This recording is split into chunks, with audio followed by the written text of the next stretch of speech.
السلام عليكم، ازيكم يا حبايبي؟ عاملين ايه؟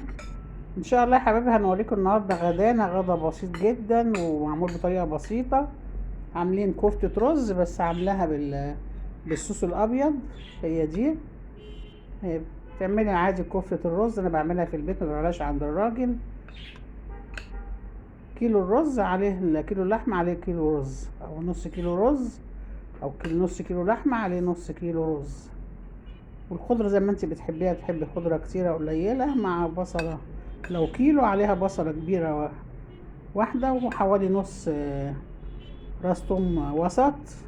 برضو التوم زي ما بتحبي، انما البصل ما تكتريش اكتر من واحدة وسط. لو نص كيلو، لو كيلو تحطي بصلة كبيرة، يبقى نص اللحمة عليه نص رز، كيلو اللحمة عليه كيلو رز.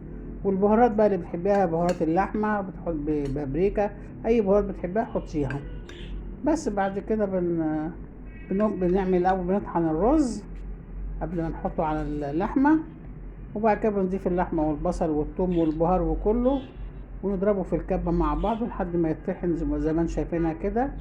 انا بحط لها بعد كده في العجينه شويه بيكربونات الصودا عشان تنفش ما تبقاش مكتومه. بس بتحمريها، وبعد كده انا عملت لها فص ثوم مع معلقه سمنه كده، وقرن فلفل اخضر، شوحتهم ورحت نازله عليهم بالكفته. وبعد كده حطيت لهم ميه مغليه وسبتهم لحد ما اشربوا مره واتنين كده، لحد ما حسيت ان الكفته استوت زي ما انتم شايفين كده. وعملت جنبيها رز ابيض، وعاملين ملوخيه ناشفه، وعاملين مخلل. النهارده ما عملنا السلطه. ودي اكله بسيطه، بس هي الحلو فيها الكفته. كفته سهله ولذيذه، وانا عاملاها كذا مره عندكم على القناه. يعني كيلو اللحمه عليه كيلو رز، معروف كده، ده احسن معيار، وبتبقى مظبوطه جدا وحلوه. وتفضلوا معانا. وزي ما قلت لكم، التوم زي ما تحبي توم كتير، توم قليل. بس البصل لو نص كيلو حطي له بصلايه صغيره، لو كيلو حطي له بصلايه كبيره، ما تحطيش اكتر من كده، لان البصل بيخلي اللحمه تفك. وبمناسبه اللحمه دي كندوز مش جملي، يعني انا جايباها لحمه بلدي كندوز، وعاملاها. مش شرط ان انت تعمليها جملي، بتبقى جميله جدا بالكندوز. بس انا النهارده عملتها من غير قوطه، عملتها ساده كده زي ما قلت لكم بالصوص الابيض، بتبقى طعمها جميل وخفيفه.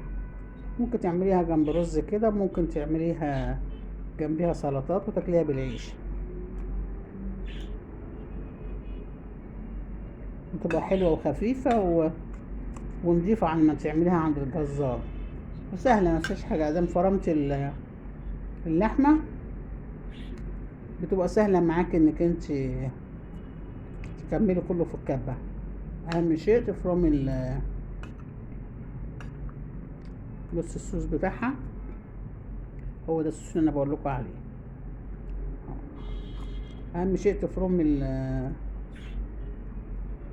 الرز في الكبه تحت التوابل، وبعد كده تحضريها بقى مع اللحمه، وتحطيهم لحمه طبعا مفرومه، تحطيهم مع بعض، وتحطي بقى البهارات بتاعتك، بهارات اللحمه والحاجات دي، وتاخديها وشين كده في الكبه لحد ما تنعم، متنعمهاش قوي.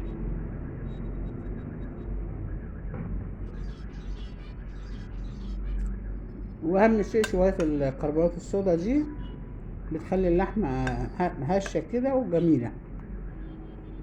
ما كانش عندك كربونات صودا، ممكن تحطي البيكنج باودر بتاع الكيكه، قيمه معلقه صغيره كده على الكيلو. يعني لو عملتي كيلو ممكن تقسميه وتحطيه في الفريزر وتطلعيه اي وقت. انا كنت عامله كده قبل كده،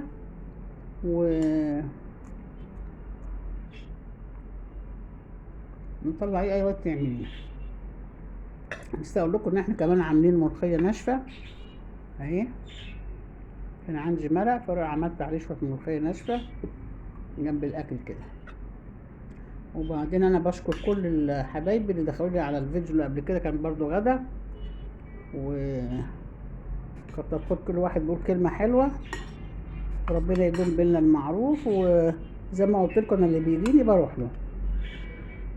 وربنا يوفق الجميع يا حبايبي، وتفضلوا معانا مرة تانية، وإلى اللقاء في فيديو قادم إن شاء الله.